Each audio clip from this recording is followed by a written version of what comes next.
On the eve of Prince Harry's wedding to Meghan Markle, we look back at his extraordinary life. You know, Harry hasn't had it easy. You know, he's had one hell of a journey. When he was growing up, the media was treating the family as if it was a soap opera. What a strange and weird childhood that must have been. This is the story of how Harry's life has been shaped by royal events across the past 4 decades, both joyous and tragic. The great romance that everyone saw, it didn't reflect reality. It was a very, very affecting moment when you saw the words mummy on the envelope. The woman your mother hated suddenly becomes your stepmother. Harry helped William get through that day, no doubt. And now it'd be time for William to return the favour. Hearing from those who know him best. He was a prankster. He was a joker, just a bit like his mother, really. I remember them coming into the kitchen and I was completely at a loss for words. We mark Harry's transformation from teenage tearaway. He just leant forward and he just kissed me. And I just thought, what on earth did you do that for? To a modern prince for modern times. He's just the golden ticket in the pocket of the British monarchy. How he's lived his life has changed the perception for the royal family to realise that actually you've got to engage with the public. He can reach parts of the public that people like Prince Charles and Prince William can't reach. He's the Heineken prince. This is Prince Harry's story. Harry turned around and said, I won't be king, William will, therefore I can do what I like. This was a 4 or 5-year-old, so they knew exactly who they were and what their destiny was.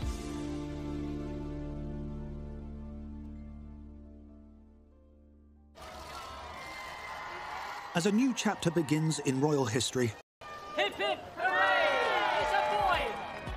It was at this same London hospital 34 years ago that Prince Harry was born. Prince Henry made his first public appearance just after 2:30. But he'll be known, say his parents, as Harry. When I first heard the name, I didn't like it at all, but I've said it about 20 times now, and I'm quite getting used to it. From that day onwards, Harry's life would be played out in front of a media circus. The trade-off for a royal life of palaces and privilege. As a consequence, his mother was determined to make his and his brother's lives as normal as she could. If you could find some sort of normality of a family inside a royal palace, this is what it was. And William and Harry were very much encouraged to mix with the butlers, mix with the chefs, the chauffeurs, the ladies-in-waiting, the cleaners. And brought up in the traditional way with the governess or the nanny. She wanted to be a hands-on parent. Diana made that stand of actually the first royal to actually take their children to school, not just on the opening day, but on a regular basis. This was her idea of breaking away from royal tradition. It was on those school runs that Harry first engaged with the waiting press pack. What happened, photographers, in order to get a reaction, would stick their tongue out. And that would attract a 4-year-old to copy him. And that's why he stuck his tongue out. And he did it fairly regularly. He thought it was very funny.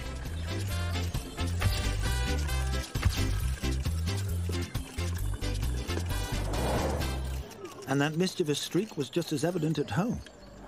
Harry was 4 when I started cooking for the family, and 15 when I left. And I have very vivid memories of being in the kitchen at Kensington Palace. I remember hearing very fast, scampering children's footsteps as Harry tore over the landing and then flew down the stairs towards the kitchen. And on more than one occasion, Harry was trying to escape from his nanny. Quick, help, help, I need to hide. So there were some low-down cupboards, so it was very quick to scoop Harry in and close the door. He didn't always give himself away with his giggles. He was a prankster. You know, he was a joker, just a bit like his mother, really. Diana would always play with the children. She would be on her hands and knees playing piggybacks and cuddling William and Harry, and it was just wonderful times. I remember one particular day running a bath, and I went back to my office room and came back, and there's this bath now bright red. And I think, Christ, you know, what is this? And of course, Harry had seen me running a bath, gone down to the kitchen, asked the chef, Ken's having, have you got anything I put in the bath? Well, you know, the chefs are very much into this game as well, so they give Harry a bottle of red cochineal. And of course, he empties the whole contents of the bath, because then his mother comes out and finds all this. And that's what it was. It was great fun. I remember particularly weekends at Highgrove, and there was quite a lot of rough and tumble, and I think Prince Charles and the boys definitely enjoyed the odd pillow fight and a good bit of rough and tumble. Despite best intentions, there was little hope the boys could ever grow up in a normal environment. I remember a journey with William and Harry. They were arguing, with the nanny sat in the middle, and Diana was driving, saying, "Shut up, both of you." And as Harry turned around and said, "Well, I can do what I like because, you know, I won't be king, William will, therefore I can do what I like." This was from a 4 or 5-year-old, so they knew exactly who they were and what their destiny was. Their destinies had been set years before, when with the eyes and hopes of the world on them, Charles and Diana married in St. Paul's Cathedral in 1981. That was probably the biggest audience on television that there had ever been. The adoring crowds didn't know then that they were witnessing a marriage based more on convenience than love. This was, in a sense, the last gasp of the old way of royal marriages, where the bride was effectively selected for her seeming suitability as a broodmare and not because of any real attachment felt between the two people. But for the nation, the royal celebrations came at a perfect time. 1981 comes at the end of this long period of extended crisis, really, in Britain. You've had under strikes, power cuts, unemployment shooting up.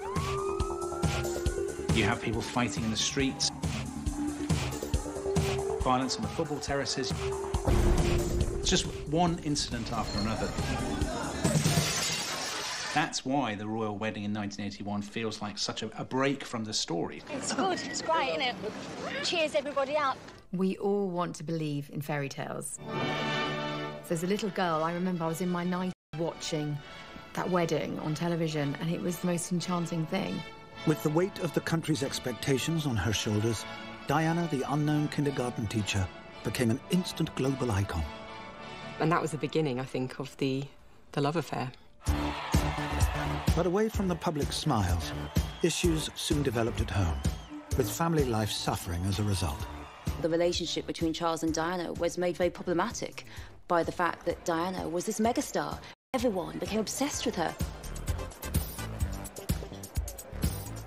And that was very difficult for Charles. I'm the heir, I'm the future king, and yet Diana got all this attention. As Diana's profile grew, so did the cracks in the marriage. Publicly, they were an absolute dynamic duo. But privately, their lives were bitterly unhappy. I can remember the relationship falling apart in slow motion. At the heart of this, though, were two very, very young boys, and one can only imagine what they were going through. What a strange and weird childhood that must have been. Diana hid it quite well from the children, because it wasn't just about her, it was about how the children are going to be affected. It was very sad. But the couple couldn't hide their unhappiness forever. It is announced from Buckingham Palace that, with regret, the Prince and Princess of Wales have decided to separate. On the 9th of December, 1992, the separation was finally sealed. Harry's parents would have had an impact. And as a child, you want your parents to stay together and be that unit. And sometimes they get stuck between two warring parents. And all those emotions can take their toll on a child, but sometimes not straight away. These things can manifest themselves over a longer period of time. The separation marked the end of a difficult year for the entire monarchy. It has turned out to be an annus horribilis. It started with the separation of Andrew and Fergie.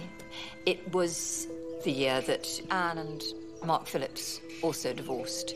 And to have Windsor Castle engulfed by flames was quite something. Every family has its problems, and the royal family went through a crisis then. All the wheels seemed to be coming off.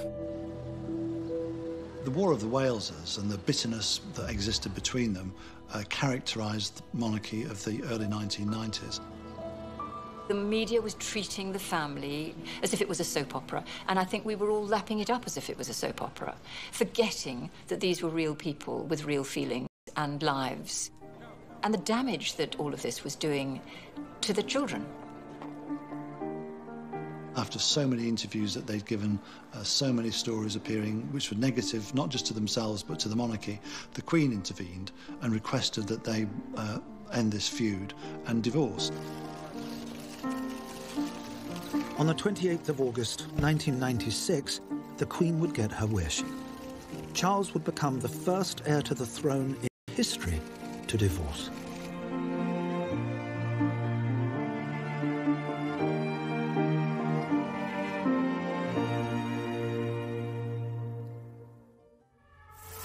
But there was an even greater event to come that would shape Harry's life forever.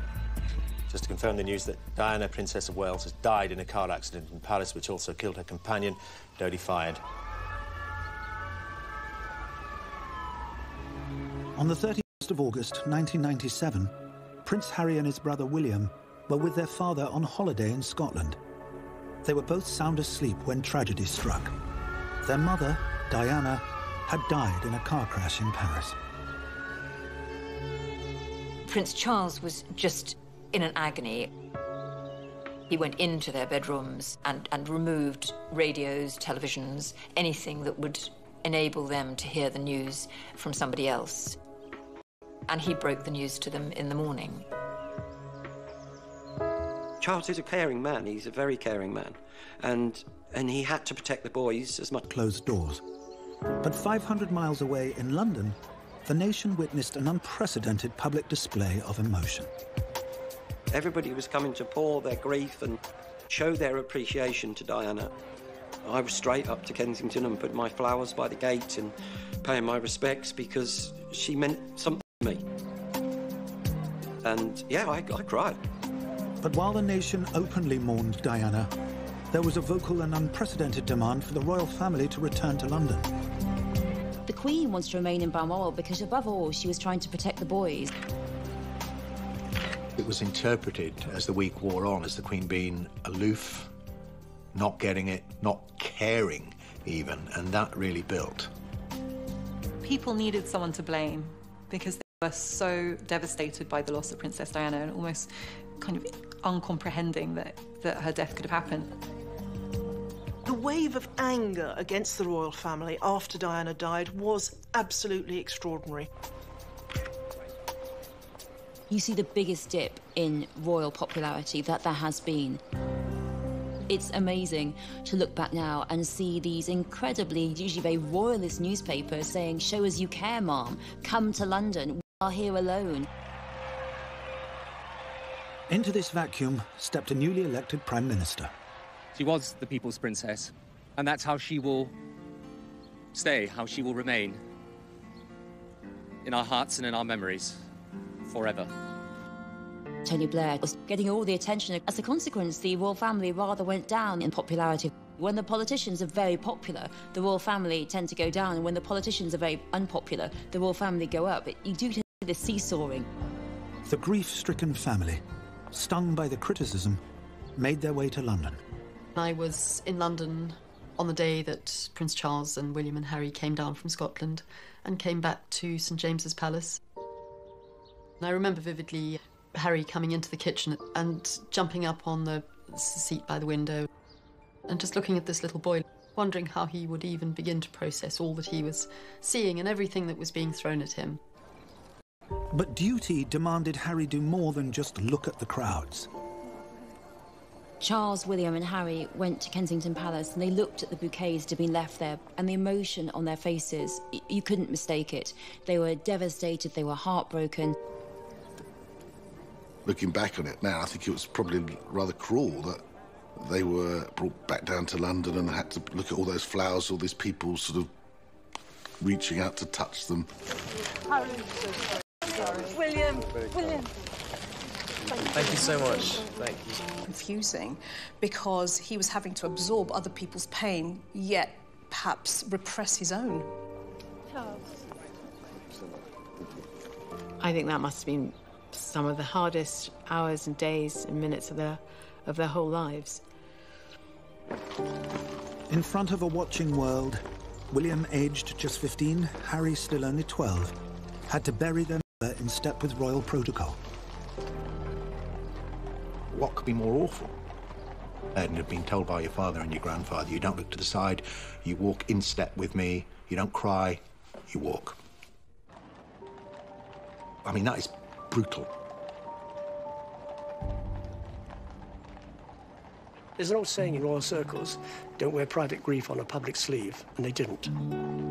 They were probably screaming inside and hurting inside, but they carried that off with such dignity that people even today don't understand how did they do it. I was at Highgrove that evening when they came back from the funeral, and I remember them coming into the kitchen, and I was completely at a loss for words. What on earth do you say? My instinct when I first saw them was to want to give them a hug, but it just didn't seem appropriate. You didn't want to cross any boundaries. It was very difficult. You just wanted to be there to support them in any way that you could. The day of the funeral is the day that all of us remember, but it's all the days and weeks and months after that of learning to live a life without their mother, who played such a massive part in their lives. Harry's talked about the fact that no one should ever have made a child do that. You can only agree. The emotions that he was feeling inside that day when he followed his mother's coffin stayed buried there for 2 decades to come. Harry turned to his father and brother for support, particularly to William. I think when they were growing up, because of the unhappiness within the family, like so often happens, siblings cling together for mutual support. And then after their mother died, again, they clung together. And the two boys were finally awarded some protection from the media during their time at Eton. Following the death of Princess Diana, there was an agreement with the press and the palace that whilst they were in full-time education, the press would leave them alone. Harry was 13 when he became a boarder at the exclusive school. There's all kinds of hormonal changes going on, but add another layer for Harry, and you've got somebody who is also grief-stricken saying, where do I belong? Who am I? How do I feel about me? He went public with his relationship with Camilla Parker Bowles. Camilla was regarded as the woman who had ruptured the fairy tale union of Prince Charles and Diana, or had doomed it from the start by simply being, as Princess Diana put it, the third person in their marriage. Harry might have been conflicted about that. I mean, on the one hand, he may have wanted his father to be really happy. On the other hand, he may have had feelings like a lot of kids have, you know, you're replacing my mum, you're not my mum, and getting his head around that. And I think that's a process, an emotional process that takes time. It was during this time that Harry's teenage problems really began to take root. Harry took to drink in a very big way. I think it was a form of self-medication. He'd had a rough time. An underage Harry became a regular at the Rattlebone Inn, a pub near his father's home at Highgrove. Prince Harry and Prince William used to come in there quite a bit when we used to play in there. We got to know Harry reasonably well. One of the songs that he particularly liked was Rockin' All Over the World. He got up and sang that one with us a couple of times. There was one night I remember, I was halfway through a song and Harry came and stood right in front of my microphone. And he just leant forward and he just kissed me. And I just thought, what on earth did you do that for? But that was just a little bit about, you know, who he was. But the good times were about to come to an end. The prince is said to have smoked cannabis in this outhouse, known locally as the Den. And at one stage, he was barred from the pub for allegedly swearing at a French chef during a fight. The press blackout was over. Harry was front-page news. I do wonder who was there at the time for Harry to give him that structure and those boundaries. Was it Prince Charles? Was it the Queen? Was it the private secretary? Who was there at the time to say, no, Harry, you've gone too far? Harry finished his A-levels and left Eton aged 18. There were real worries. Harry could have gone off the rails completely and just taken solace in a bottle and drugs or whatever. Or he could have just disappeared from the royal scene. In fact...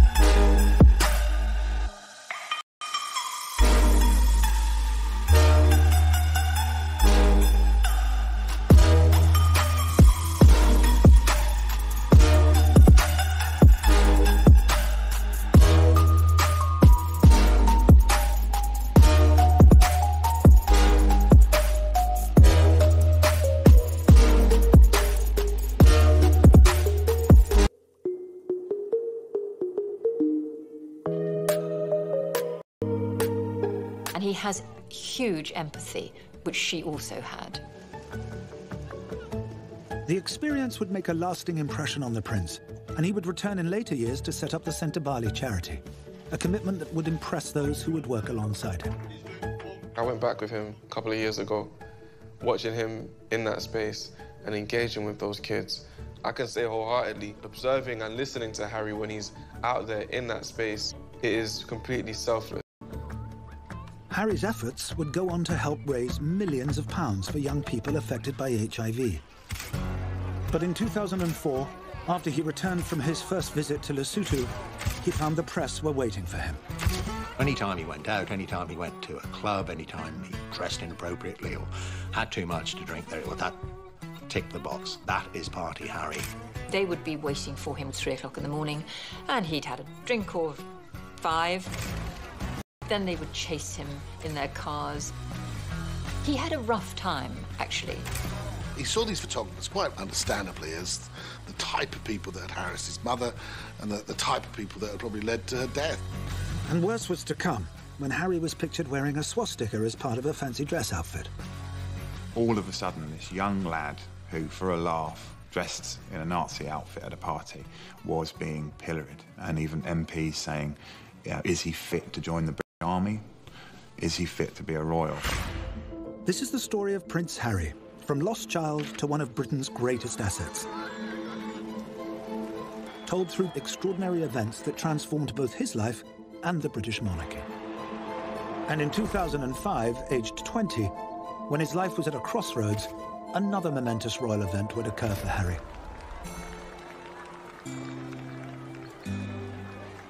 Charles and Camilla's wedding was very far from a typical royal wedding, in that they turned up together to Windsor Guildhall to have a registry office marriage. I think there were about 28 guests, and it was very low-key. The union represented a constitutional revolution, as it was the first time in history a divorced heir to the throne would remarry. It's a sign of how far the royal family have come and how far as we as a nation have come, that divorce is no longer a dirty word. Remember, when King Edward VIII wanted to marry Wallis Simpson, who was twice divorced with two husbands living, he was forced to abdicate. The Queen did, by this point, welcome this marriage. She didn't attend the civil ceremony, but she did attend the blessing in St George's Chapel, the place where Harry and Meghan will marry. The ceremony may have been low-key, but the wedding represented a huge shift in public opinion. Beyond the pale. But relatively quickly, it's only 8 years. They've kind of dragged it round, and they can kind of get married without kind of people looting and pillaging on the street. And the fact that William and Harry endorsed the union underlined this transformation even further. It was on their faces that they absolutely approved of this wedding. They were so happy for their father, because they love their father, and they like him to be happy. Maybe it's a tribute to the relationship between Charles and William and Harry that they've got there. They've worked it out. The marriage of Charles and Camilla paved the way for the marriage of Harry and Meghan. Love really was a valid criterion for royal marriages. It shows how far the royal family have come. But with his father newly married, now more than ever, Harry needed to find somewhere he belonged. In May 2005, Harry entered Sandhurst Military Academy. That's where Harry became a regular person. He was just Harry to everybody else, and that was really what he needed, that semblance of normality. The army saved Harry. You learn a lot of skills. You learn authority, leadership, communication skills. It would have taught him everything, and you can see that coming through him as an adult now. He grew up very quickly, and that was lovely to see. He went from that cheeky, mischievous boy to being a man. After 44 grueling weeks of training, Harry was now an army officer. The graduating parade at Sandhurst is in front of the Sovereign, so she always witnesses the graduating parade, but this time it was different because Harry, as the graduating soldier, couldn't help himself but really show his joy at being out there graduating in front of his grandma. The Sandhurst experience had given Harry the confidence he'd been lacking. He was now keen to join his regiment on the front line. Last thing I want to do is have my soldiers sent away to Iraq or wherever like that and To be held back home, twiddling my thumbs, thinking, well, what about David? What about Derek? You know. Clearly, he wanted to deploy on operations. I wanted him to go on operations. After all, he trained for that.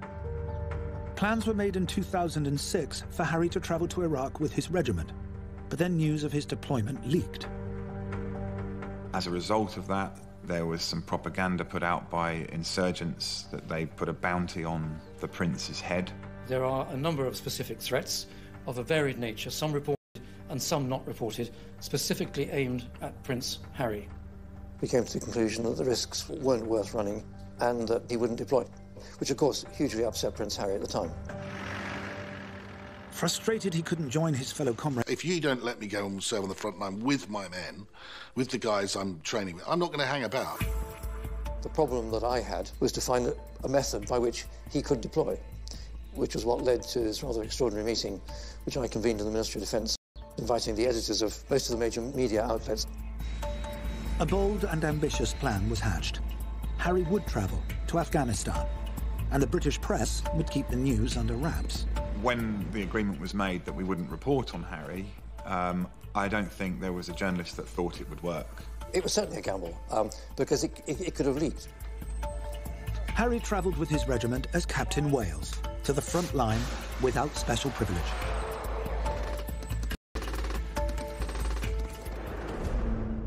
Photographer John Stillwell was one of the select few who would find themselves in the thick of the action alongside the Prince.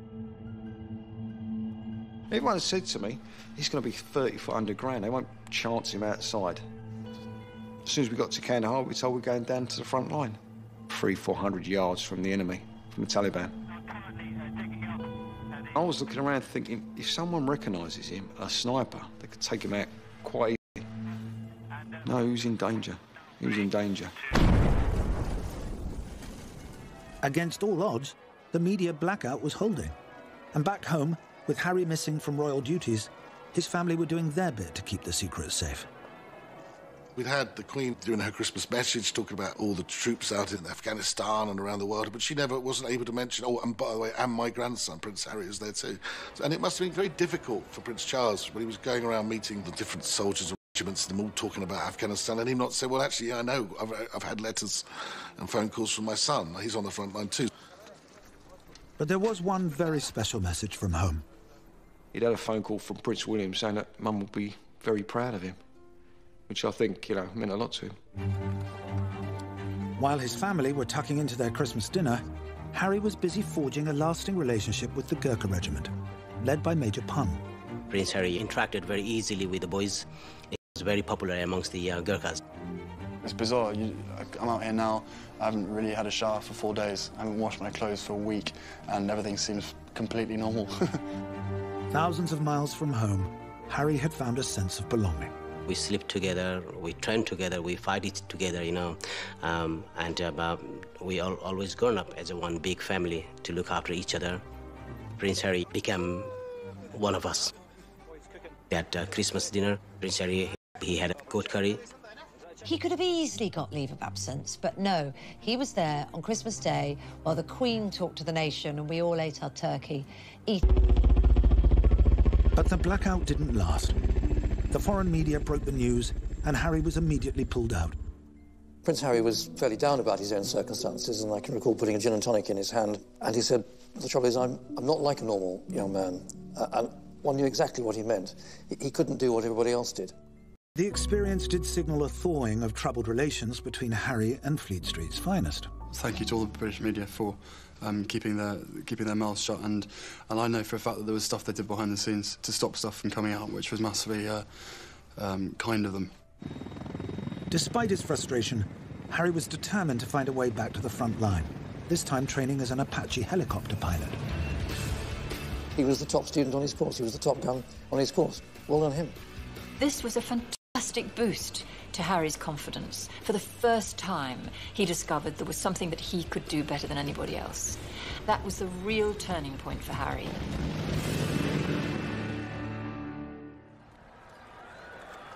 In 2011, an event would occur where the world would see firsthand how much Harry had changed. His brother William would marry Kate Middleton, and the young prince would be his best man. The celebrations couldn't have come at a better time. It's 1981 all over again. In 2011, we had been through this very deep recession after the financial crisis.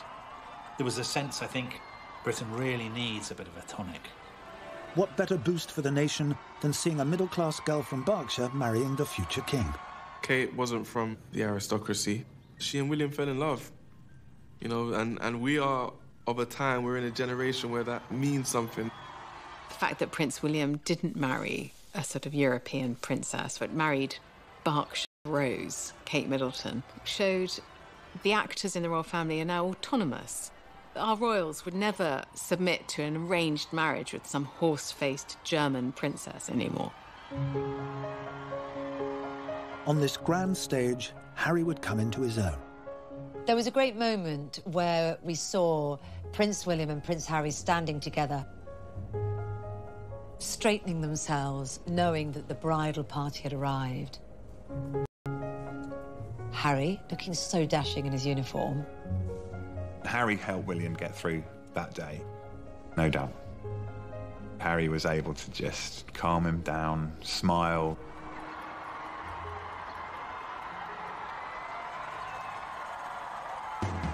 Harry's transformation from clown prince to royal asset was almost complete, and in 2014, he embarked on a new venture. Harry's made no secret of the fact that he really wants to champion wounded... Serving in Afghanistan, Harry had been inspired on a return flight home to the UK. There were two very, very badly wounded soldiers that had lost limbs being flown back in the same military aeroplane. And Harry quite poignantly said, "I'm not a hero. Those guys are the real heroes." I think that had a very profound effect on him as an individual, as a human being. He wanted to do something to address that. And his response to that was the Invictus Games. The Games are an international multi-sports event set up to inspire Harry's wounded comrades and challenge preconceptions about disability. Get out there, meet these guys, listen to their stories, and in some cases, and in many cases, learn from them. It comes from him. He is the driving force behind it. It's his vision that we're delivering. Fame can be a wonderful thing it's like a superpower if you use it well. Harry has realised, I've got this power, I'm going to use it well. For people who feel a bit marginalised, for people who feel like they're not worth very much, to have somebody as prominent as Harry just come and shake their hand and say, "How you doing?" it's just great. Just like his mother, Harry was adopting a more relaxed style of royal conduct, and people loved it. Some events, he was in the crowd, getting his popcorn stolen. Other events, he was talking to the competitors, behind the scenes, talking to the friends and family, talking to the volunteers. Just everything, doing everything. In 2015, after 10 years in uniform, Prince Harry left the army. He had established himself on the world stage, but his private life was another matter. I think the reason Harry's previous girlfriends haven't worked, notably Chelsea Davy, Cressida Bonus, they simply couldn't handle the press intrusion. Other girlfriends that he's had haven't been able to cope with the fact, and Harry hasn't been able to cope with the fact that there's that baggage. You know, Harry's very protective, particularly of his girlfriends. And for those who'd seen him grow up, the prince's loneliness was hard to bear. I think it must have been really tough, because I'm sure there were some who he was very fond of, but perhaps the life wasn't really going to suit them. It was a worry, I think, that Harry was going to find someone who was going to be able to deal with all that pressure. With his brother settling down and starting a family, attention turned to who Harry would choose. But in October 2016, speculation began when he started dating one Meghan Markle. After a troubled journey through 4 decades, 3 weddings and a funeral, Prince Harry had transformed from little lost boy to war hero and seemed to grow into his royal role. Harry's been on quite the emotional journey. He feels like he's come of age. He's gone him now because we can see that he's always been Prince Harry. He's just like any young man finding his way in the world. Prince Harry met Meghan Markle on a blind date in London in the summer of 2016. I think we'd all predicted another beautiful, willowy blonde from the home counties. She's smart, she's independent, she's been successful in her own right. I love the fact that she's American, that divorced, that she's from a broken home. She's mixed heritage, African heritage. She is a black woman. And she's absolutely right for the times. But media fascination with the new relationship soon crossed the line. When the news broke that Prince Harry was dating this biracial American actress who's also divorced, there was a feeding frenzy. The press were climbing into Meghan's house. They were camped on her lawn. They were following her. It was deeply unpleasant. Meghan had been the victim of some of the most horrendous racist attacks. The trolls on social media had been vicious. Fearing another relationship could be ruined by media intrusion, Harry was forced into an unprecedented move, demanding the press pack back off. Harry's statement from Kensington Palace about press intrusion and press coverage of Meghan Markle was impressive. The statement says some reporting has crossed the line with abuse and harassment with racial overtones. He wants to protect this woman who he's in love with. Very sadly, in his own life experience, he's seen the way his mother, how was hounded over the years. You could argue that that's made him oversensitive, but at the same time, you could argue, why wouldn't he step up for the woman that he loves and say, there's the line, don't cross it? So yes, it was a surprise. But I think a lot of people out there thought good on him. The letter seemed to have had the desired effect, as the couple's love blossomed, mostly away from the public eye. The couple had been snapped in an unofficial capacity, having a quick kiss at a polo match, out in London going to the theatre. But everyone was ready to see them step out. I think people were waiting for that official moment. And we didn't have to wait long, as in September 2017, the couple made their first official public appearance at the Toronto Invictus Games. It was just a really wonderful moment. They looked really relaxed together, wearing jeans. She was wearing ripped jeans, something you don't, again, see on a royal engagement usually.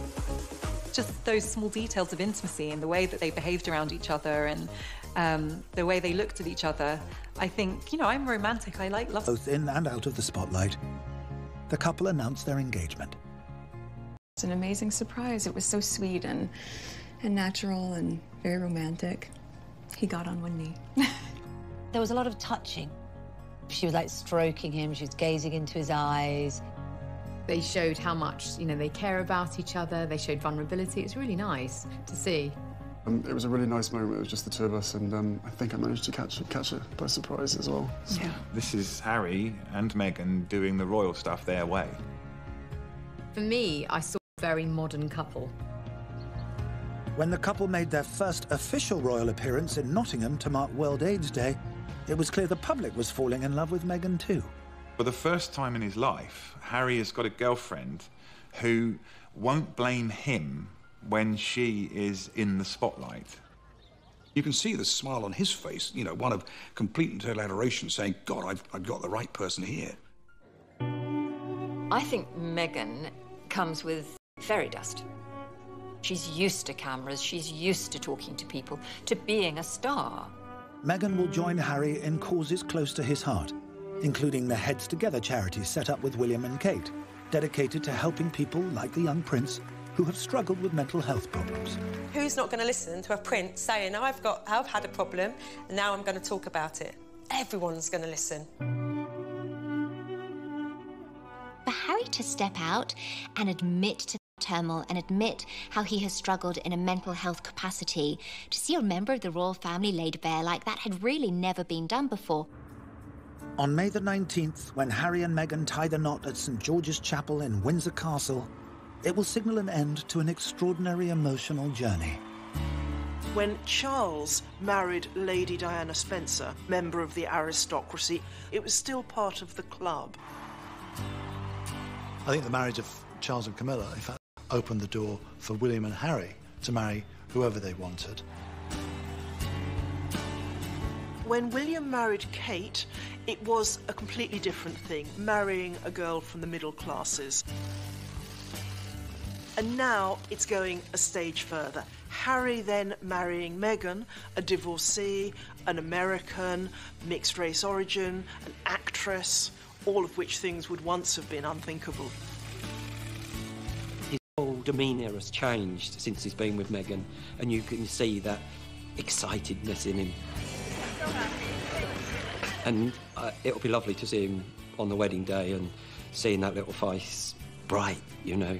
And he'll take one look up. I can guarantee he'll look up, and that'll be, I'm done it, Mum.